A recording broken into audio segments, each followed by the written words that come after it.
तो hello friends, welcome back to channel. तो इस वीडियो में हम लोग करने वाले हैं 2.3 consideration legality of an object.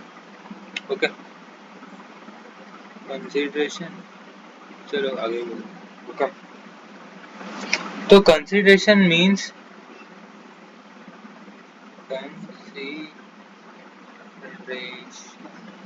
Consideration का मतलब क्या होता है? Consideration means something in return.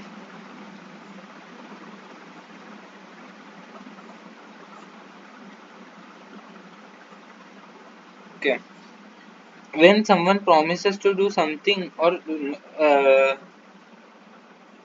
or not to do something for some to somebody else, he also needed a reciprocal gesture from another party. Okay, they it may be act or abstinence, यानी consideration के बदले आपने कुछ दिया, उसके बदले वो कुछ कर भी सकता है और कुछ ना भी कर सकते। जैसे आपने उसे पैसे दे दिए और बोला कि ये मेरी यहाँ पे मत बिजनेस खोल, वो वैलिड है, सब कुछ बराबर है, तो आप कॉन्ट्रैक्ट कर सकते हो। ओके, मतलब बिजनेस का जैसे आपने कोई यहाँ पे आप नवरात्रि का लगा रहे थे, तो आपने आपको पता चला कि ये लोग भी लगाने वाले, तो आपने इसको थोड़ा पैसे दे दिए कि देखो ये थोड़ा मेरी तरफ से, बट प्लीज आप इधर मत करो, मैंने लगा दिया एक बार, और दोनों को नुकसान होगा, दोनों दोनों का बिजनेस हाफ ऑफ हो जाएगा। तो ये है legal rules regarding consideration. Legal rules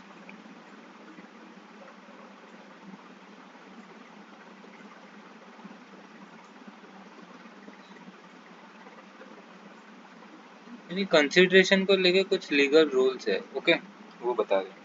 तो consideration must not move at the desire of promiser, यानी okay sorry, at the D नहीं, एट द भी फालतू, desire of promiser, DESIRE of promiser के हिसाब से होना चाहिए, कोई थर्ड पार्टी के हिसाब से नहीं होना चाहिए।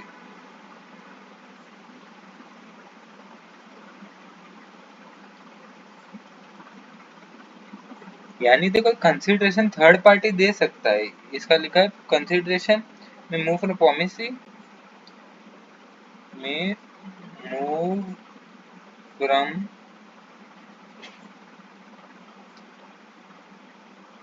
प्रॉमिसी और थर्ड पार्टी।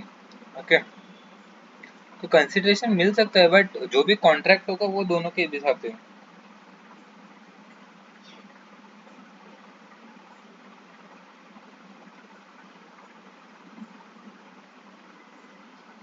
ये कुछ वैल्यू चीज होती है, कोई चीज है जिसकी वैल्यू होनी चाहिए। वन इम्पोर्टेंट नोट होता है, consideration need not be adequate, या कोई एडिक्वेट नहीं होनी चाहिए, या यानी जिसकी जो वैल्यू नहीं होती, वैल्यू यानी कुछ भाव या फिर मोल होना चाहिए।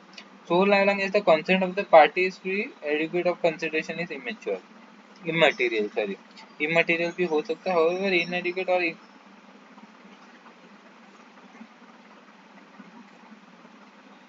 देखो यानी कैसा, अभी ये एक जमीन है आपकी, आपने 1 रुपए में बेच दी, तो क्या कोई प्रॉब्लम है? नहीं। आप लॉ बोलेगा अगर आपको कोई प्रॉब्लम नहीं है तो हम कौन होते प्रॉब्लम वाले? बट अगर फिर आगे सामने वाला केस करता है तो वो पूछ सकता है कि 1 रुपए, इतनी बड़ी जमीन 1 रुपए में बेची क्यों? वो यहाँ से फ्री कंसेंट नहीं होगा, फिर कोई चीटिंग हुई होगी। ओके,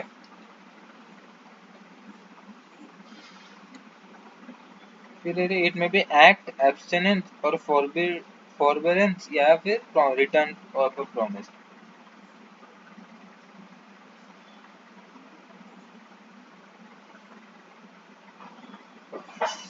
ओके, प्रॉमिस 3 प्रकार के हो सकते हैं। एक तो एक्ट हो सकता है, कोई करना है, एब्सटेनेंस,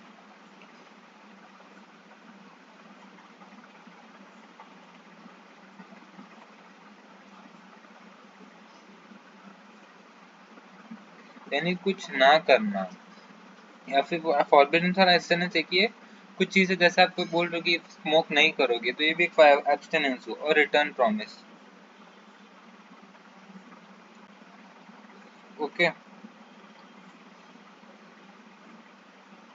यानी इसके बदले जैसा भी कोई कॉन्ट्रैक्ट है वो बोले कि इसके बदले मैं आपके ये पार्टी अरेंज कर दूंगा तो भी चलेगा, कोई प्रॉब्लम नहीं, आपकी प्रॉब्लम है तो लॉ को क्यों है। It may be in past present और future which promisor is already bound. Consideration है ना,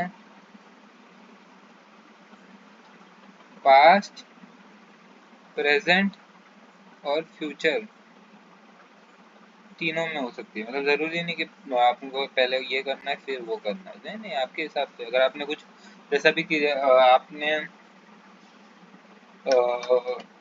आपने जैसे मेरी बुक घूम गई थी,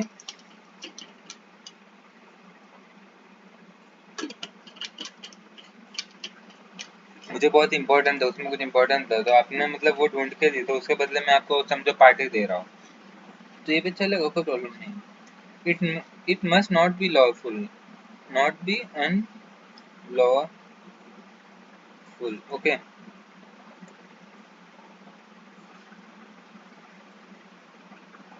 अनलॉफुल नहीं हो सकता, यानी जो भी लॉ ने ना बोला है जिसमें फ्रॉड हो सकता है, तो कोई भी टाइप का लॉ उसे ना बोलता है, कोर्ट उसे इमोरल का या फिर पब्लिक पॉलिसी का लिंक करता है तो वैसा हम नहीं कर सकते, ओके।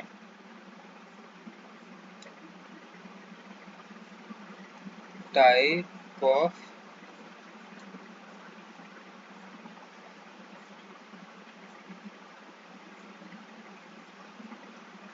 कंसिडरेशन के बहुत सारे टाइप होते हैं, जैसे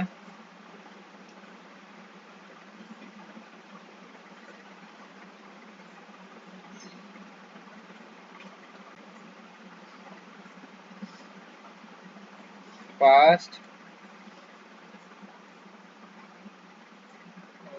फ्यूचर। जो पास्ट में हुआ है वो जो पुराना है मतलब पुराने को एग्रीमेंट का कंसिडरेशन है, यानी और basically act with responsible positive promise execute, यानी आप फ्यूचर डेट में कुछ करोगे, ओके। तो इसमें एक और चीज है, ये पास्ट का जो है कंसिडरेशन बेस्ड किस पे हो सकता है, प्रेजेंट या फिर फ्यूचर, ओके। पास्ट का पास्ट में नहीं हो सकता तो फिर वो प्रेजेंट होता है, ओके। प्रेजेंट का तीनों पे डिपेंड कर सकता है, फ्यूचर का भी तीनों पे डिपेंड कर सकता है। किस चीज की बात कर रहे हो, यहाँ पे कंसिडरेशन है और यहाँ पे परफॉर्मेंस है,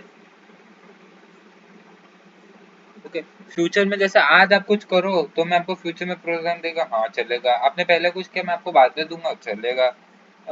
आपने आप बाद में कुछ करोगे उसके बाद में आपको दूंगा, चलेगा। प्रेजेंट में आपने पहले कुछ कर दिया आज मैं दे रहा हूँ, चलेगा। अपने प्रेजेंट में आज कुछ किया मैं आपको कल दूंगा, चलेगा, ओके। और आपने पहले कुछ किया था उसके बदले में आज दे रहा हूँ वो भी चलेगा, हाँ पॉसिबल है, तो बस। No consideration no contract.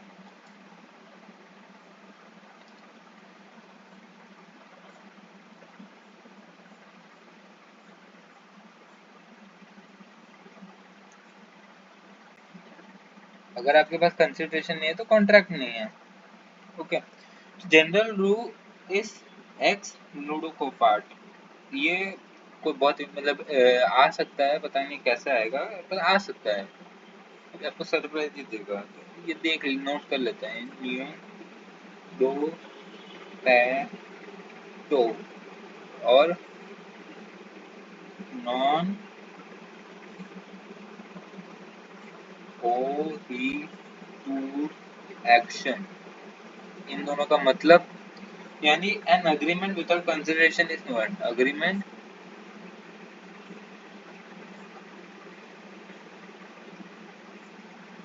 No consideration,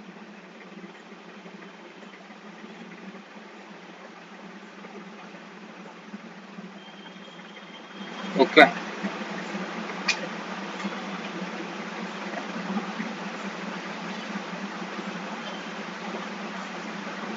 मतलब ये इसमें यही बोल दिया कि कोई भी कंडीशन के बिना कोई अग्रीमेंट हो गया तो वो वॉइड है, बट फिर थोड़ा एक्सेप्शन दे दिया,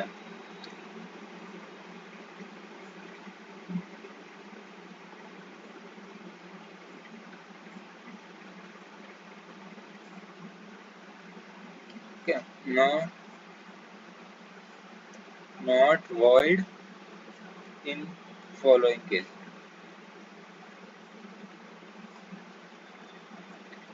इन केस में वॉइड नहीं होता। ओके, पहला कौन सा है? लव और अफेक्शन। जैसे मम्मी आपको कुछ खाना देती है, उसके बदले में कोई वैसा कंसिडरेशन देते हो? नहीं ना, बस। वॉलेंटरी सर्विस, जैसे भी आपके कहीं पे फ्लड आया, उसमें आपने थोड़ा वॉलेंटियर बनने के लिए आप चले गए, आपने वॉलेंटरीली कोई सर्विस की है, तो आप कर सकते हो उसके बदले। हाँ, कर सकते हो। उसकी कंसिडरेशन उनको देना जरूरी है? उनका ऐसा है कि आप नहीं दोगे तो उनका नहीं चलेगा, ऐसा कुछ नहीं ना, बस। टाइम बार डेब्ट पे, टाइम बार डेब्ट, इसका एक एग्जांपल है। जैसे अभी आपके पास आपने 3 साल पुराना मतलब आपको दो, आपने समझो ए को लोन दिया था, उसको 3 साल हो गए लेने के बाद, फिर भी कोई एक्शन नहीं हुआ, पर वो 5 साल बाद आएगा और उसके बदले वो कवर करेगा, जिसको उसमें हो गया। लॉ ऐसा होता है कि अगर 3 साल बाद होता है ना, तो फिर आप उसके बदले कोई एक्शन वैक्शन नहीं ले सकते। तो लॉ आएगा, वो पे कर रहा है कि वो खुदगर्ज आदमी है, मतलब वो ईमानदार है, उसकी नाक है, तो क्या लॉ ना बोलेगा? नहीं नहीं, लॉ बोलेगा आपको कोई प्रॉब्लम नहीं, तो मुझे क्यों प्रॉब्लम होगी। गिफ्ट, अगर आप किसी को गिफ्ट देते हो या फिर कोई आपको गिफ्ट देता है, उसके बदले आप वो एक्सपेक्ट करते हैं रिटर्न गिफ्ट दोगे, मतलब एक्सपेक्ट तो करते हैं, मतलब जरूरी है कि आप रिटर्न में गिफ्ट नहीं दोगे तो प्रॉब्लम है। Of agency. ओके, यार आपने कुछ समाज सेवा के लिए कोई एनजीओ एनजीओ खोल दिया है, तो क्या जरूरी है मतलब समाज को आपको वो इम्पोर्टेंस वगैरह या फिर कुछ भी देना? नहीं ना। गारंटी, जैसे आपकी मतलब बहुत पहचान है और आपका कोई साला वगैरह नया चालू कर रहा है, उससे कोई मतलब ट्रस्ट नहीं है लोगों पे, लोगों को उस पे, तो आप उसके मतलब रिलेशन में आके आप बोल देते हो कि आपसे लोन दे दो, अगर नहीं हुआ तो मैं चुकाऊंगा। तो वो एक सर्विस हुई। ओके, रिमिशन, आपने कुछ दया भाव में आके कर दिया, बस।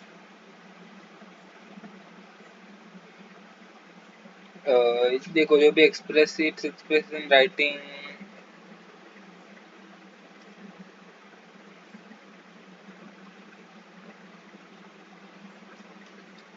भी इन सबको डिटेल में एक बार आप पढ़ लो। जैसे भी वॉलेंटरी है, प्रोमिसर है, टाइम बार डेप्थ, जैसे मैंने पूरा समझा दिया। Creation of agency, no consideration necessary to create an agency, मतलब ऐसे भी एजेंसी हो सकते हैं उसके बदले कुछ ना, मतलब कुछ कंसिडरेशन ना दे। Okay, guarantee remission, remission means the lesser performance of contract which actually to perform. Okay sorry, remission गलत बोला था मैं। रिमेशन क्या होता है? जैसा भी आपने आपने समझो ट्यूशन क्लासेस में पढ़ लिया, और फिर आज नहीं, कोई स्टूडेंट है उसने पढ़ लिया है बट अभी उसके घर पे प्रॉब्लम चल रही है, तो वो आपको रिक्वेस्ट करता है कि सर मेरे घर पे प्रॉब्लम चल रही है, तो क्या मैं आपको 20,000 तो नहीं दे पाऊंगा, क्या आप उसके बदले 10,000, जो कि मेरा मैक्स है, इससे ज़्यादा मैं नहीं कर पाऊंगा, उतना दे दो। तो आप ऐसा दया भाव में होते कि कुछ नहीं, चैरिटी में करता ही था, ये कर लेता हूँ, और उसने एक्सेप्ट कर दिया, तो लॉ बोलेगा नहीं नहीं, अब कंसिडरेशन कम क्यों लिया, हमें प्रॉब्लम नहीं, तो लॉ बोलेगा आप अच्छा काम कर रहे, करते रहो।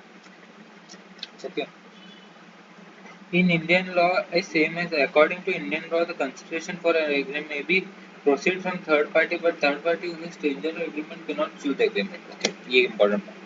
जैसा भी आप स्कॉलरशिप सुनते हो, तो मतलब स्कॉलरशिप तो एक परफेक्ट एग्जांपल नहीं, बट एक एग्जांपल है। या फिर आप समझो आप सीए कर रहे हो और या फिर सीएमए कर रहे हो, और आपकी फीस है ना कोई और भर रहा है, तो मतलब वो पढ़ सकते हो? मैं बोलूँगा नहीं नहीं, मुझे तो पैसे से मतलब है, आप दो, क्या आपके रिलेटिव दे, क्या आपके पेरेंट्स दे।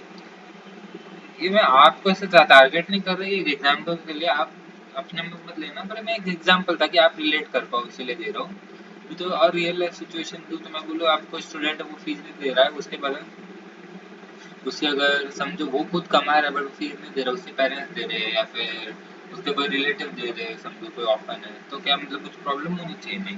बट क्या वो रिलेटिव मुझे शो कर सकते हैं कि नहीं नहीं, वो स्टूडेंट शो करते हैं, वो स्टूडेंट के थ्रू शो करा सकते हैं, बस नहीं। ठीक है,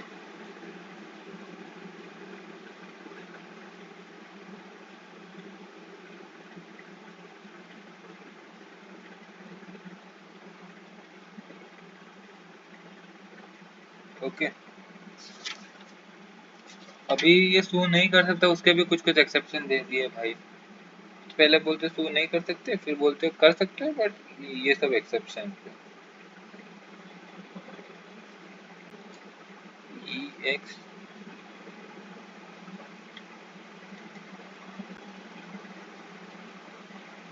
एक्सेप्शन है।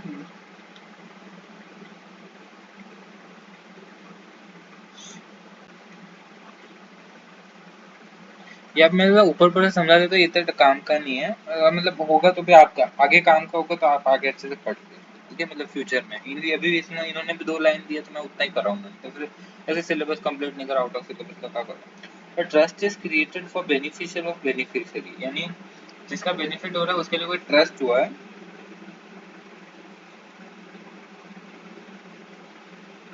यानी जैसे आपको किसी पे ट्रस्ट है, आपको पता है वो आपका भला चाह रहा है, तो वो अगर कुछ कोर्ट में आके बोल दे या फिर वो आपको कुछ हेल्प कर दे तो वो चलेगा, ओके।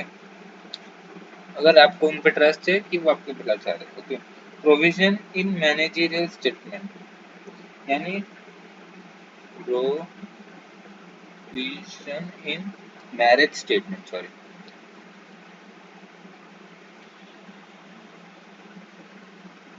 जैसे a stranger to a contract can choose a contract where a provision is made to him in his marriage statement, यानी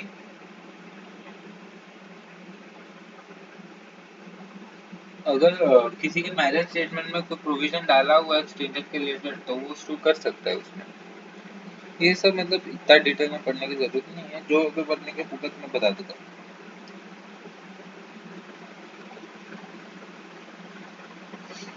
प्रोविजन ये खाली ऊपर ऊपर ये लाइन कर देना, प्रोविजन फॉर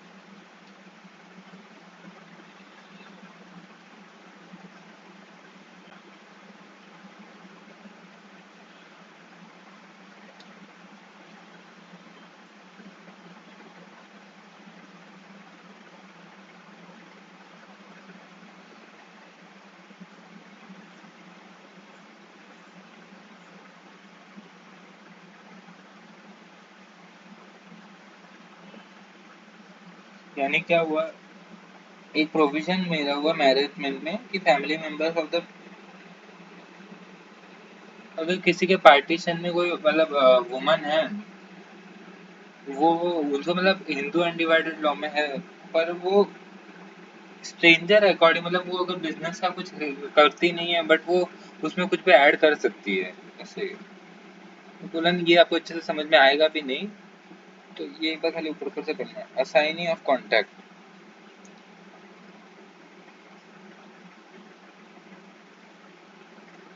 यानी अ बेनिफिट ऑफ कॉन्ट्रैक्ट में बी असाइन्ड और assigned, assignee of a contract can enforce the benefit of contract immediately. The A assign insurance policy in favor of his wife. I can enforce also its, जैसे भी ए ने B के लिए अपने wife के लिए क्या नाम है इंश्योरेंस पॉलिसी कराई, तो बी उसके लिए कुछ भी कर सकती है, ओके। एक्नॉलेजमेंट ऑफ लर्नेज,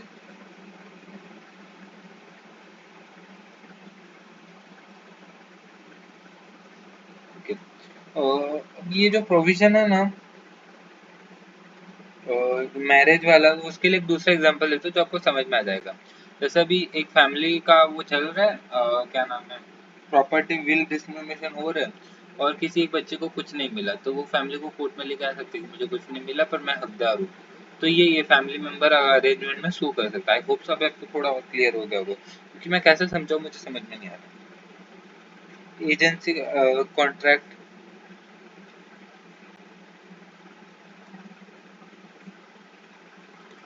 यानी a contract which are not entered by agent on behalf of principal can enforce the principal even though he is not a party to contract। अभी समझो,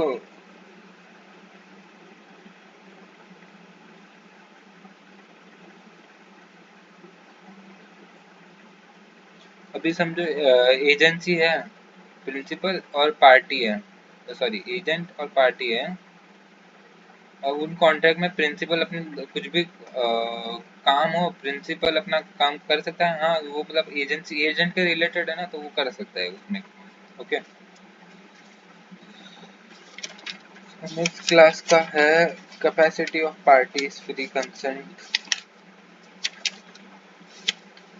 ओके, चलो फिर नेक्स्ट क्लास में मिलते हैं, bye.